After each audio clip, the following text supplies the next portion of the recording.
ইস, আজকে বেশ দেরি হয়ে গেল বলে অলোক গাড়ি নিয়ে অফিসের দিকে রওনা দিল। হালকা মিউজিক শুনতে শুনতে গাড়ি ড্রাইভ করে এগিয়ে চলেছে। যা, আবার সিগন্যাল! এমনিতেই দেরি, এবার আরও দেরি হয়ে যাচ্ছে। অলোক এদিক ওদিক দেখতে লাগলো। হঠাৎ চোখ পড়ল মেয়েটার দিকে। বেশ চেনা চেনা লাগছে, অন্বেষা মনে হচ্ছে।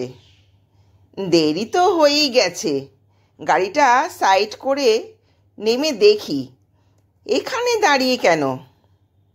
হ্যালো, তুমি অন্বেষা? আমি কি ভুল করছি? অন্বেষা বলল, না না, ভুল নয়, একদম সঠিক, তুমি অলোক। অলোক বলল, বাহ, স্মৃতিশক্তি বেশ প্রখর। এখানে দাঁড়িয়ে কেন? কোথায় যাবে? যদি বলো তো তোমাকে ড্রপ করে দিতে পারি, সঙ্গে গাড়ি আছে। অন্বেষা বলল, অফিস যাব। দেখো না, কখন থেকে দাঁড়িয়ে আছি, একটা বাসও আসছে না। রোজ রোজ বসের বকা একটুও ভালো লাগে না।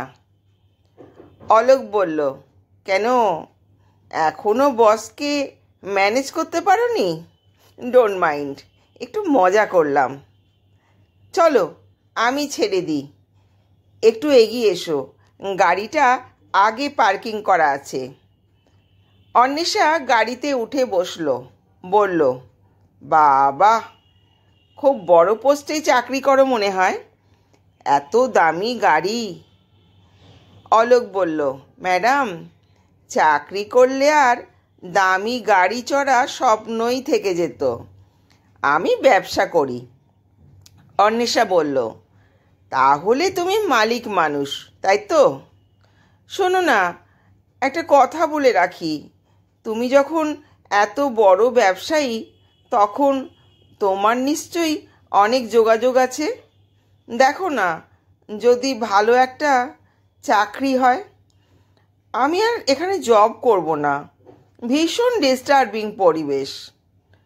অলোক বলল, চেঞ্জ করবে? তাহলে আমার অফিসে চলে এসো।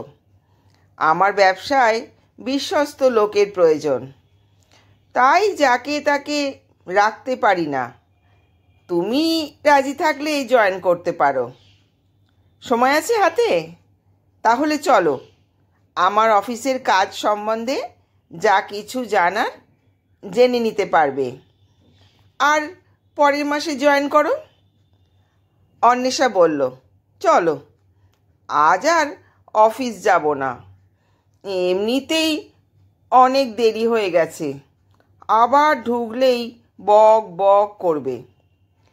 অলোক অফিস পাড়ায় এক বিশাল বাড়ির নিচে গাড়িটা পার্ক করলো। এসো, নেমে এসো। অন্বেষা নেমে আসতেই দুজনেই লিফটে করে থার্ড ফ্লোরে উঠল। অন্বেষা অফিসে ঢুকতে অলোক বলল, প্লিজ সিট হিয়ার, আমি তোমাকে চেম্বারে ডেকে নিচ্ছি। অন্বেষা দেখতে লাগলো, বাবা, কত বড় অফিস, কি দারুণ ডেকোরেশন, কতগুলো রুম, রুমের দরজাগুলো সব বন্ধ, কি জানি কে আছে ভেতরে। রিসেপশনে একটা ছেলে বসে মন দিয়ে কি যেন দেখছে। যতবার আমার চোখে চোখ পড়ছে, মাথা নিচু করে নিচ্ছে। আমি একটু উপযাচিত হয়ে জিজ্ঞাসা করলাম, আপনি অনেক দিন এখানে? উত্তরটা এড়িয়ে গিয়ে ছেলেটি বলল, ওই সাহেব মনে হয় আপনাকে ডাকছে। অন্বেষা উঠে গিয়ে অলোকের চেম্বারে ঢুকলো। অলোক বলল, বসো, অফিসে আমি কিন্তু তোমার বস, বাইরে বন্ধু। কাজের কথা শুরু করি। অন্বেষা, প্রথম কথা হলো, আমি বিশ্বস্ত লোক পছন্দ করি আমার অফিসের কাজের জন্য, অতি উৎসাহিত নয়। তোমাকে সেরকম কিছু করতে হবে না, তুমি রিসেপশনে বসে অফিসে যারা আসবে তাদের নাম, অ্যাড্রেস আর ফোন নাম্বার লিখে রাখবে। ব্যাস, এইটুকু। এদিক ওদিক কোথাও যাওয়ার দরকার নেই। আর এখানে মোট 5টা রুম আছে। প্রত্যেক রুমের চাবি তোমার কাছে দেওয়া থাকবে। যারা আসবে তাদের আলাদা আলাদা রুমের চাবি দিয়ে দেবে। একজন বেরিয়ে আসলে তবে অন্যজনকে পাঠাবে। পারবে তো? আর বেতন হিসেবে 15,000 টাকা আমি তোমায় দেব। অন্বেষা বলল, 15,000? খুব ভালো হলো। তাহলে কবে থেকে আসবো? অলোক বলল, ভেবেছিলাম নেক্সট মান্থ থেকে বলবো, তবে তুমি অসুবিধা না থাকলে কাল থেকেও চলে আসতে পারো। অন্বেষা বলল, ঠিক আছে, আমি তাহলে কাল থেকেই জয়েন করছি। পরের দিন সকালবেলা অন্বেষা অফিসে চলে এলো। কিছুক্ষণ বসে থাকার পর একজন ভদ্রলোক আসলো। অন্বেষা তার নাম, ঠিকানা, ফোন নাম্বার লিখে একটা রুমের চাবি দিয়ে দিল। লোকটি ঘরে ঢুকে দরজা বন্ধ করে দেয়। অন্বেষা বন্ধ দরজার দিকে বেশ কিছুক্ষণ তাকিয়ে রইল। একটু পরেই লোকটি একটা প্যাকেট নিয়ে ঘর থেকে বেরিয়ে আসে আর অন্বেষাকে চাবিটা দিয়ে দেয়। সারাদিনে বেশ কয়েকজন লোক অফিসে আসে।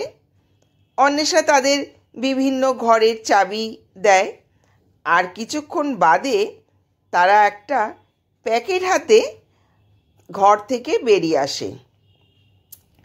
অবশেষে 6টা বেজে গেল। অন্বেষা নিজের বাড়ি ফিরে আসে, কিন্তু কেমন যেন অস্থির লাগছে। মনের মধ্যে শুধু প্রশ্ন আসছে, কি আছে ওই ঘরে? প্যাকেটে করে লোকগুলো কি নিয়ে চলে যাচ্ছে? একবার দেখতে পেলে ভালো হতো। কিন্তু চাবি অন্বেষার কাছে থাকলেও সাহস হচ্ছে না ঘরটা চাবি দিয়ে খুলে ভেতরে কি আছে দেখবে। যদি অলোক চলে আসে তাহলে? আবার পরের দিন অফিসে যায় আর একই পদ্ধতিতে কাজ চলে। অলোক মাঝে মাঝে অফিসে আসে, নিজের চেম্বারে বসে, বন্ধ ঘরগুলোতে যায়, তারপর অফিস থেকে বেরিয়ে যায়। একদিন অলোক অন্য একজনকে সঙ্গে নিয়ে অফিসে আসে। নিজের চেম্বারে ঢুকে দুজনে খানিকক্ষণ থাকার পর আবার দুজনেই বেরিয়ে যায়। যাবার সময় অন্বেষা শুনতে পায় ভদ্রলোক অলোককে বলছে, তাহলে কাল 10টার সময় আমরা রওনা দেব, ওকে? অলোক বলল, ওকে। লোকটা চলে যেতে অলোক অন্বেষাকে বলল, কাল আমি একটু কাজের জন্য বাইরে যাচ্ছি, অফিসে আসবো না, তুমি একটু এদিকটা সামলে নিও। অন্বেষা বলল, ঠিক আছে, আমি ঠিক সামলে নেব, কোনো অসুবিধা হবে না।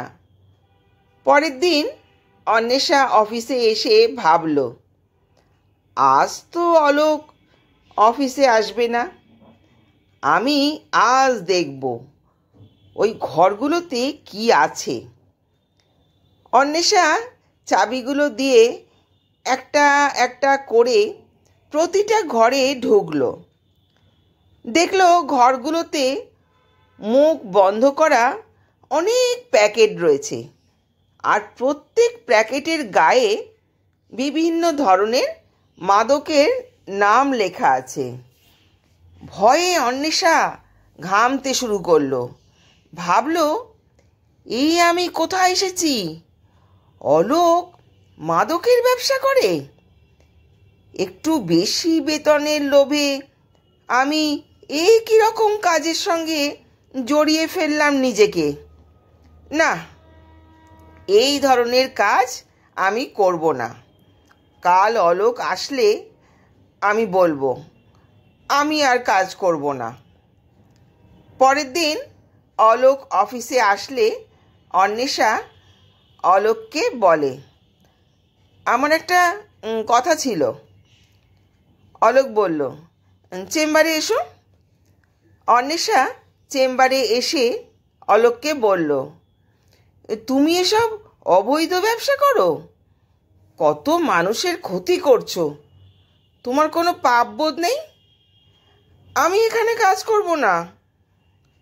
অলোক বলল, দাঁড়াও দাঁড়াও, মাথা ঠান্ডা করো। তুমি যখন সব জেনেই গেছো, তখন এটাও নিশ্চয়ই জানো যে এই ধরনের ব্যবসার সঙ্গে কেউ যুক্ত হলে তা থেকে বেরোনোর কোনো পথ থাকে না। তোমার যদি আরও বেশি বেতন লাগে সেটা বলতে পারো, তবে কাজ ছেড়ে যাওয়া যাবে না। আর এ বিষয়ে বাইরে কিছু বললে তোমার মহা বিপদ। আমাকে কিছু করতে হবে না, সেসব অন্য লোক আছে। অন্বেষা বলল, ও, তুমি আমাকে ভয় দেখাচ্ছ? এত মানুষকে মৃত্যুর মুখে ঠেলে দেওয়ার চেয়ে নিজের মরে যাওয়া ভালো। চললাম আমি, তোমার যা ইচ্ছা করো। অন্বেষা সেখান থেকে সোজা লোকাল থানায় গেল আর সমস্ত কিছু খুলে বলল। পুলিশ অন্বেষাকে সঙ্গে নিয়ে ওই অফিসে এসে অফিস সিল করে দিল। যেহেতু অন্বেষা নিজে গিয়ে থানায় সব কিছু জানিয়েছিল, তাই তার খুব বেশি শাস্তি হয়নি। কিন্তু অলোকের সারা জীবনের জন্য জেল হয়ে যায়। তাই বন্ধুরা, তোমরা নিশ্চয়ই শুনেছ, অতি লোভে তাঁতি নষ্ট। অন্বেষা সৎ পথে পরিশ্রম করে অল্প রোজগারে জীবন কাটাচ্ছিল। অলোকের জাঁকজমকপূর্ণ জীবন তাকে টলিয়ে দেয়, আর সে সাময়িক পথভ্রষ্ট হয়ে যায় ও শাস্তি ভোগ করে। গল্পটা কেমন লাগলো একটা কমেন্ট করে জানিও। ধন্যবাদ।